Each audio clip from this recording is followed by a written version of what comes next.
इस लेक्चर में हम बात करेंगे ली शेटिलियर प्रिंसिपल के स्टेटमेंट क्या है और इसके दो फैक्टर्स पे हम डिस्कस करेंगे। सबसे पहले हम डिस्कस करते हैं कि ली शेटिलियर प्रिंसिपल की ज़रूरत क्यों पेश आई। देखिए, ली शेटिलियर प्रिंसिपल की ज़रूरत इस तरह पेश आई कि रिवर्सिबल जो रिएक्शंस होते हैं ये नेवर बी कंप्लीशन, यानी 100% रिएक्टेंट प्रोडक्ट में तब्दील नहीं होता है, तो ये कमर्शियली यानी दे आर नॉट फिजिबल, ये कमर्शियली फायदेमंद नहीं होते थे। तो ऐसे में ली शेटिलियर प्रिंसिपल निकला और इसकी वजह से ये जो रिएक्शंस होते हैं ये प्रिंसिपल इंडस्ट्री में बहुत ज़्यादा इसकी इम्पोर्टेंस होती है।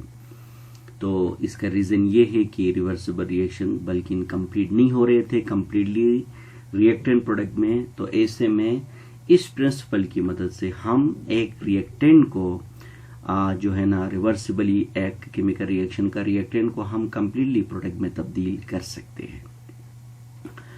अच्छा, इसका स्टेटमेंट में ली शेटिलियर प्रिंसिपल कहता है, देखिए अगर एक सिस्टम है, सिस्टम का मतलब एक केमिकल रिएक्शन है, इक्विलिब्रियम पोजीशन पर है, तो ली शेटिलियर कहता है कि अगर इस इक्विलिब्रियम पोजीशन के अंदर हम एक चेंज पैदा करते हैं, तो चेंज का मतलब ये है कि हम कंसंट्रेशन बढ़ाते हैं या घटाते हैं, प्रेशर को कम करते हैं या ज़्यादा करते हैं, या टेम्परेचर कम या ज़्यादा करके उसके अंदर एक तब्दीली लाते हैं, उसको हम उसकी इक्विलिब्रियम।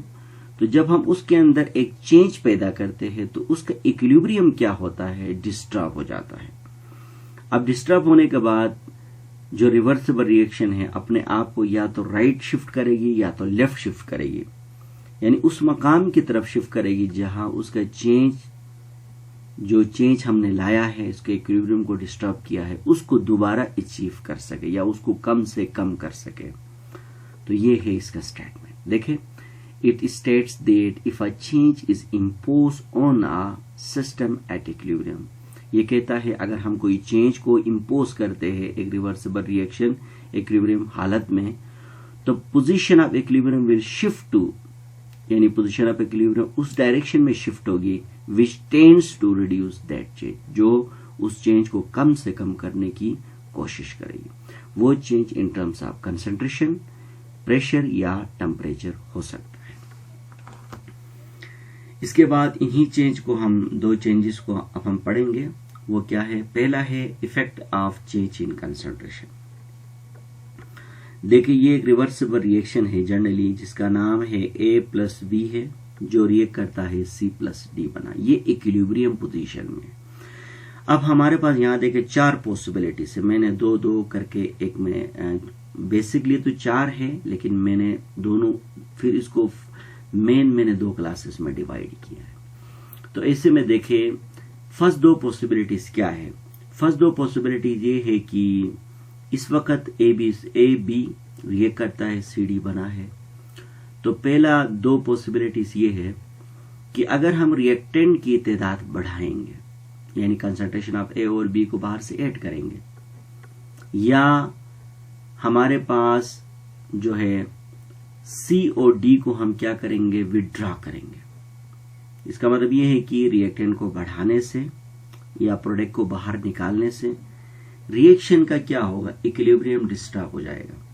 अब जब हमने रिएक्शन में रिएक्टेंट के साइड बढ़ाया है तो रिएक्शन को दोबारा इक्विलिब्रियम अचीव करने के लिए लेफ्ट से राइट की तरफ जाना चाहिए। या दूसरे मानों में अगर प्रोडक्ट को कम किया है तो जो पीछे जो रिएक्टेंट बचा था वो भी रिएक्टेंट हमने प्रोडक्ट निकाला तो रिएक्शन को फिर भी लेफ्ट से राइट की तरफ आना चाहिए। इसका मतलब ये हुआ कि रिएक्टेंट की कंसंट्रेशन को बढ़ाने से या बना हुआ प्रोडक्ट को निकालने से रिएक्शन का डायरेक्शन क्या होगा, रिएक्शन का इक्विलिब्रियम डिस्टर्ब होगा और रिएक्शन अगेन फॉरवर्ड डायरेक्शन जाएगी जहां वो अपने इक्विलिब्रियम को दोबारा अचीव कर सके। ये है पहले दो पॉसिबिलिटीज। दूसरा पॉसिबिलिटीज ये है कि लेट सपोज हम रिएक्टेंट साइड की कंसंट्रेशन को कम कर सकते हैं, निकाल सकते हैं वापस, और प्रोडक्ट को बढ़ा सकते हैं। जब प्रोडक्ट को बढ़ाएं या रिएक्टेंट की कंसंट्रेशन को कम करें तो रिएक्शन लेफ्ट से यानी राइट से लेफ्ट की तरफ आए, यानी बैकवर्ड डायरेक्शन मूव करेगी जहां अपना इक्विलिब्रियम को दोबारा अचीव कर सके।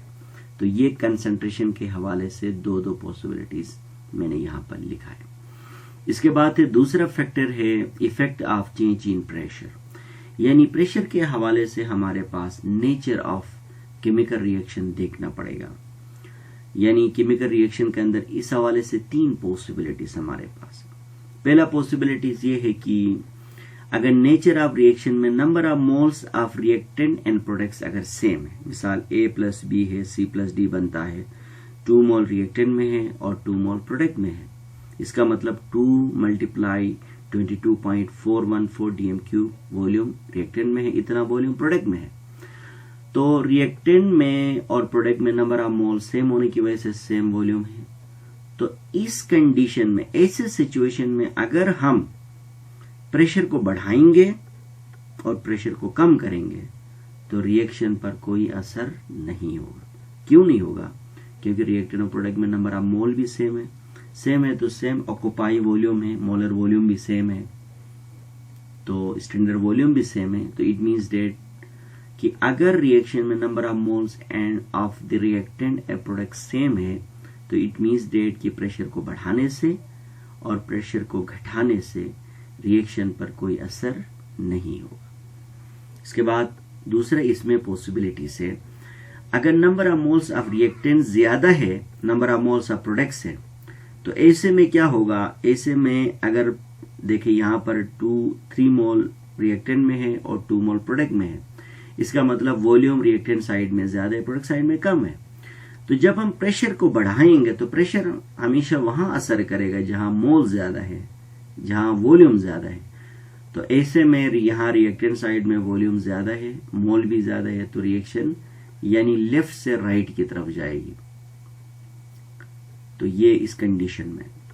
इसके बाद अगर हमारे पास प्रोडक्ट साइड में नंबर ऑफ मोल्स और वॉल्यूम ज्यादा है, नंबर ऑफ मोल जहां ज्यादा होते हैं वहां वॉल्यूम भी ज्यादा होता है, तो ऐसे में अगर हम प्रेशर को बढ़ाएंगे तो रिएक्शन आगे नहीं जाएगी बल्कि रिएक्शन क्या होगी? पीछे आएगी। तो रिएक्शन को यानी प्रेशर बढ़ाने से रिएक्शन का डायरेक्शन बैकवर्ड होगा। अगर इस केस में हम प्रेशर को कम करेंगे तो रिएक्शन क्या होगी? आगे की जानिब जाएगी। तो इसी तरह से ये 3 कंडीशंस होते हैं और जिनको हम मालूम करके हम इफेक्ट ऑफ प्रेशर को आसानी से हम समझ सकते हैं।